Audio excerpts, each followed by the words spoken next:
Assalamualaikum warahmatullahi wabarakatuh. Sebelumnya izin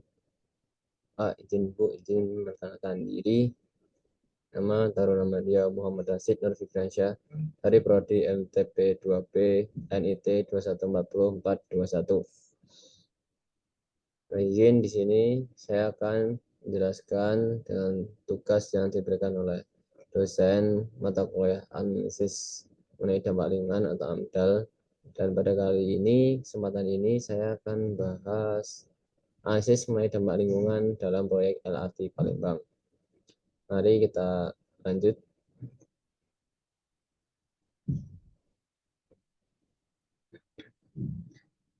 Nah, pada kesempatan kali ini banyak agenda yang akan atau topik yang akan saya bahas. Yang pertama adalah LRT Palembang, menentukan dampak penting lingkungan, perumusan perkiraan dampak pembangunan, serta yang terakhir adalah kesimpulan dan saran. Langsung saja. LRT Palembang. Apa sih LRT Palembang? Nah, kali ini saya akan jelaskan yaitu LRT atau Lintas Rel Terpadu Sumatera Selatan atau yang sering kita kenal dengan nama LRT Palembang adalah sebuah sistem angkutan cepat dengan model lintas rel terpadu yang beroperasi di Palembang, Indonesia, menghubungkan Bandar Udara Internasional Sultan Mahmud Badarudin II dengan Kompleks Olahraga Jakabaring. Jadi ini adalah terobosan dari pemerintah Sumatera Selatan khususnya di Palembang, di mana untuk mengembangkan transportasi, yaitu mengembangkan kereta sebagai salah satu transportasi angkutan yang menghubungkan antara Bandara Internasional Sultan Mahmud Badarudin dengan Kompleks Olahraga Jakabaring. Selanjutnya adalah menentukan dampak penting lingkungan hidup. Dapat diperhatikan beberapa hal-hal tersebut. Hal ini mengacu pada Undang-Undang Nomor 32 Tahun 2019, yang mana nomor 1 adalah kapasitas daya dukung dan daya tampung lingkungan hidup untuk pembangunan. Yang kedua, dampak dan risiko lingkungan hidup. Yang ketiga, kinerja layanan jasa ekosistem terkait fungsi penyedia, regulator, dan pengendali. Yang keempat, efisiensi pemanfaatan sumber daya alam. Yang kelima, tingkat kerentanan dan kapasitas adaptasi terhadap perubahan iklim. Yang keenam, tingkat ketahanan dan potensi keanekaragaman hayati. Dari mana hal tersebut, dari 6 hal tersebut, menurut saya adalah sebagai acuan atau patok yang penting dalam kita menentukan atau membuka analisis dampak lingkungan yang akan kita lakukan. Jadi di sini perlu diperhatikan terkait dengan apa saja yang harus diperlukan, risiko apa yang kita perlukan, dan sumber daya, serta yang paling ini adalah ada apa keanekaragaman hayati yang ada di sekitar tersebut.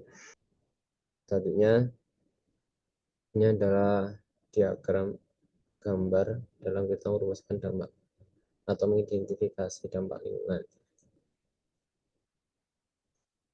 Nah, selanjutnya adalah perumusan perkiraan dampak proyek LRT Palembang. Di sini ada 4 tahap. Yang pertama ada prakonstruksi, 2 konstruksi, 3 operasi, dan pasca operasi. Jadi setiap pembuatan proyek ini ada tahapan-tahapan atau perkiraan yang telah diberikan oleh pihak LRT Palembang dalam pembuatan proyek ini. Yang pertama adalah tahap prakonstruksi. Yang ditemukan adalah satu persepsi masyarakat, di mana persepsi masyarakat ini lebih cenderung memikirkan bagaimana dampak atau efek yang akan terjadi. Hal ini disebabkan karena peralihan dari tahap awal pembangunan hingga saat pembangunan, yang mana masyarakat dapat berasumsi macam-macam terhadap proyek LRT Palembang, di mana masyarakat perlu kita meyakinkan terkait dengan fungsi dan guna pembangunan LRT Palembang ini, kan nantinya dapat mengusur ataupun makan lahan-lahan milik masyarakat yang terkena pembuatan LRT Palembang tersebut. Jadi masyarakat selalu berpikiran terkait efek atau dampak baik dan buruknya. Jadi itu adalah hal yang perlu kita pertimbangkan atau perlu kita pikirkan. Selanjutnya, tahap prakonstruksi, di mana nomor 1 ada kesempatan kerja dan berusaha. Kenapa? Dampak yang terlihat dalam proyek RT Palembang ialah munculnya kesempatan kerja di bidang konstruksi berupa jasa pelayanan pengumpulan material dan pekerjaan serta jasa penyediaan konsumsi pekerja. Tak hanya itu, jenis usaha lain yang muncul akibat proyek ini seperti jasa angkutan, jasa pemondokan, dan lainnya. Jadi juga menjadi peluang kerja masyarakat ataupun kerja yang dari situ seperti angkutan material di mana bisa membantu serta konsumsi baik itu warung ataupun toko-toko yang ada di sekitar jasa pemondokan.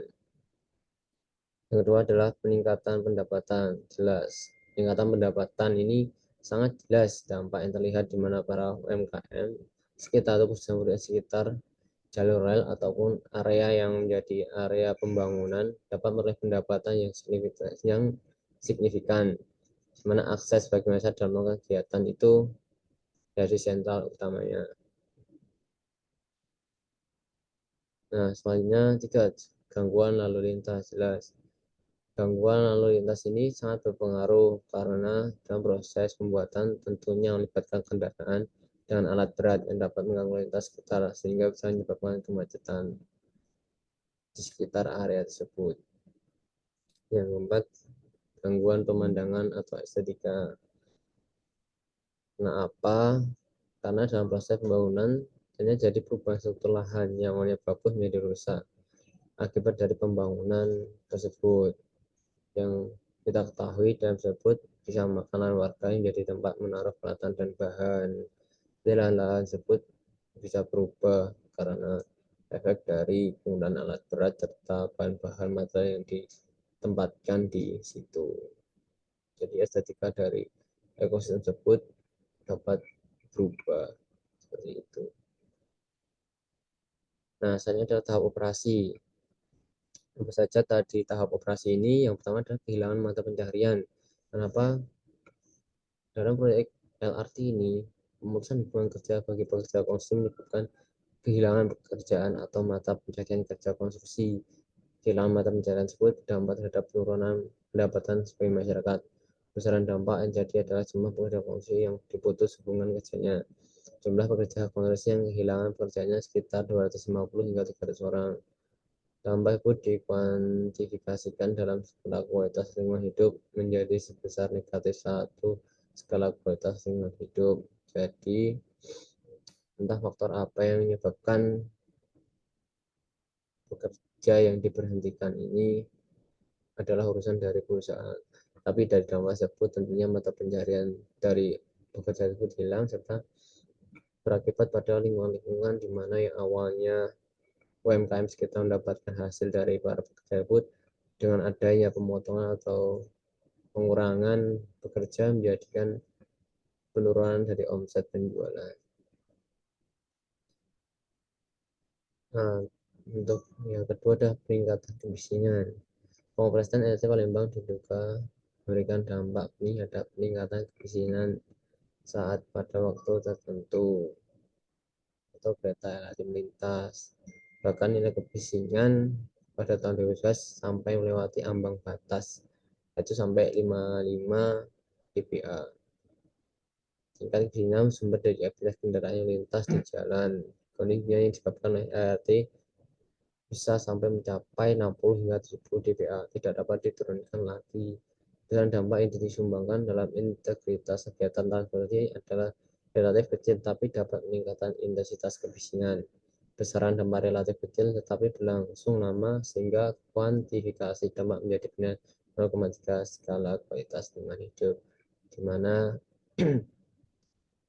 tingkat kemiskinan yang normal atau minim yang didengar oleh manusia adalah 40 dB. Nah, pada kasus LT Palembang ini bisa mencapai 60 sampai 70. Tentunya hal tersebut sangat jauh dari nilai batas minimum yang pantas kita dengarkan.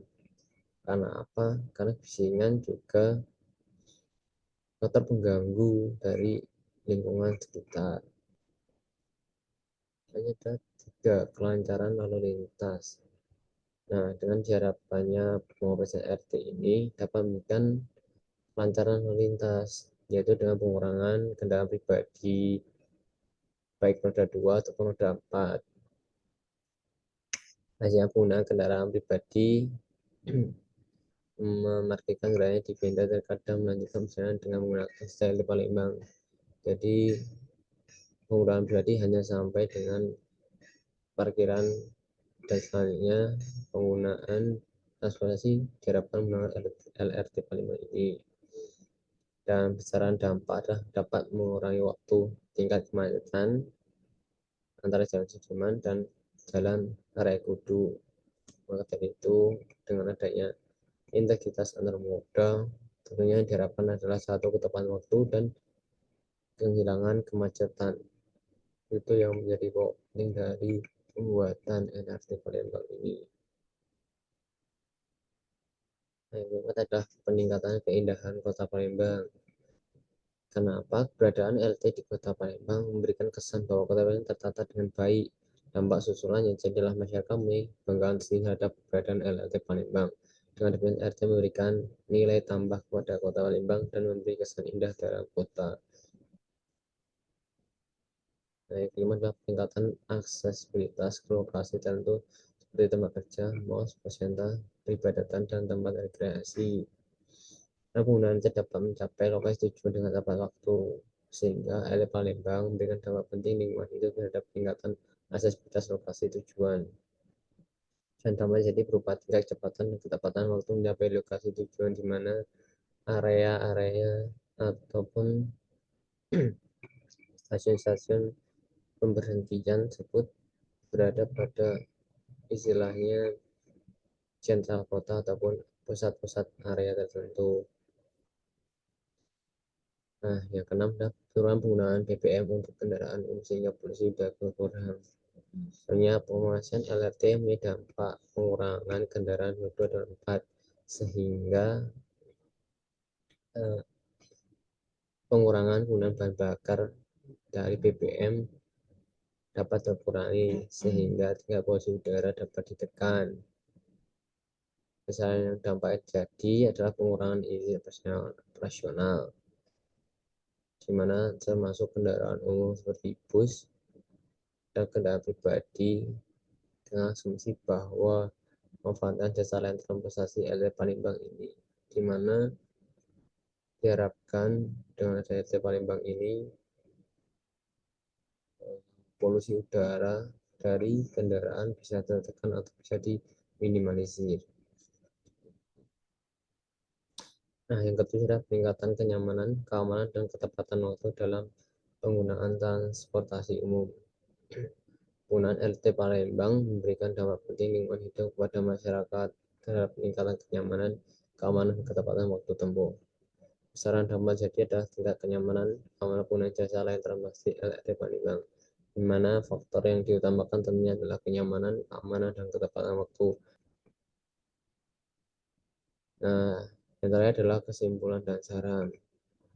Proses pembangunan LRT Palembang telah menerapkan dalam pada aspek-aspek tertentu banyak dampak yang terjadi akibat pembangunan proyek ini sehingga depannya dengan adanya AMDAL yang sudah ditentukan dapat mengatasi masa meski perlu proses dalam penerapannya.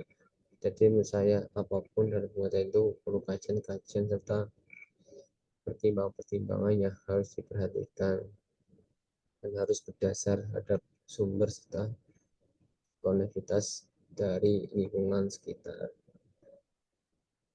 Mungkin dari saya itu dari penjelasan saya terkait dengan analisis mengenai dampak lingkungan di LRT Palembang menurut pandangan saya. Jadi sekiranya penjelasan yang saya sampaikan ini banyak kesalahan ataupun kekurangan ataupun ada kata serta informasi yang kurang tepat, saya mohon maaf dan apabila ada pertanyaan ataupun komentar bisa dipersilakan. Cukup dari saya, kurang lebihnya mohon maaf. Sekian, wassalamualaikum warahmatullahi wabarakatuh.